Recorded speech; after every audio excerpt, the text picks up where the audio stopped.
Simpósio. O dizimista. 34ª parte. Há um grande perigo em dar crédito à teologia. A mesma considera-se acima das sagradas escrituras e o outro é mentir que estou falando contra o dízimo. Quem ouvir com honestidade observará que estou defendendo a forma bíblica. Para defender os conhecimentos e seus interesses, a teologia manipula, torce, altera o sentido, modifica o que é ensinado nas páginas da Bíblia. As pessoas, por não conhecerem ou por não ter interesse em aprender o verdadeiro ensinamento da palavra, deixam-se levar pelos ventos doutrinários teológicos.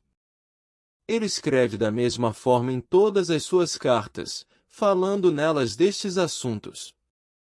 Suas cartas contêm algumas coisas difíceis de entender, as quais os ignorantes e instáveis torcem, como também o fazem com as demais escrituras, para a própria destruição deles. Segundo Pedro 3, versículo 16.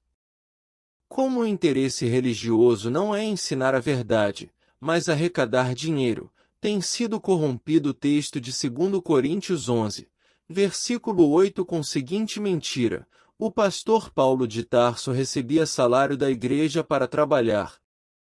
É assim que se usa o dízimo. Despojei outras igrejas, recebendo delas sustento, a fim de servi-los. 2 Coríntios 11, versículo 8.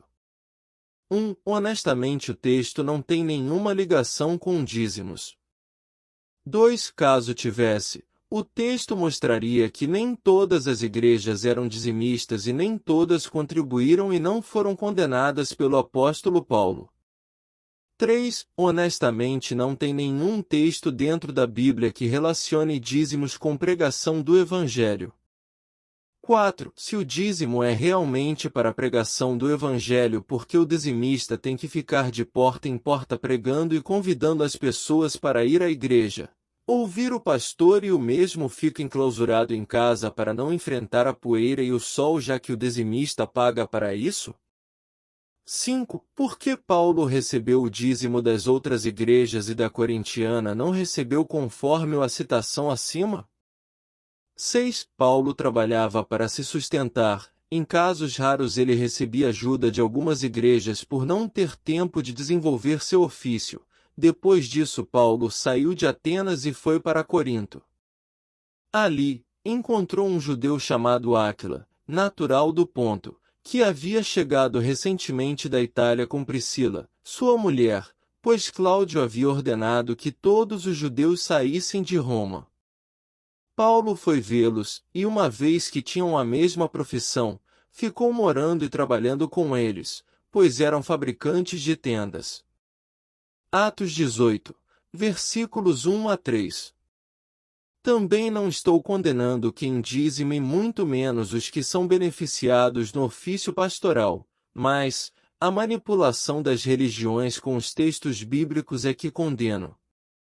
7. Será mesmo que Deus aprova a manipulação de sua palavra para enganar o povo com o intuito de arrecadação e benefício próprio de alguma religião? 8. Vocês observaram que até o momento não falei contra o sistema de dízimo bíblico, apenas o exaltei, e mostrei o sistema antibíblico das religiões de forma quase generalizada?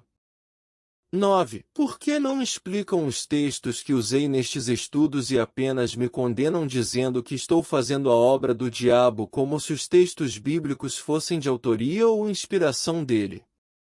Mensagem enviada por um líder religioso e postado aqui na íntegra. Ele manipula e coloca palavras que jamais pronunciei ou escrevi.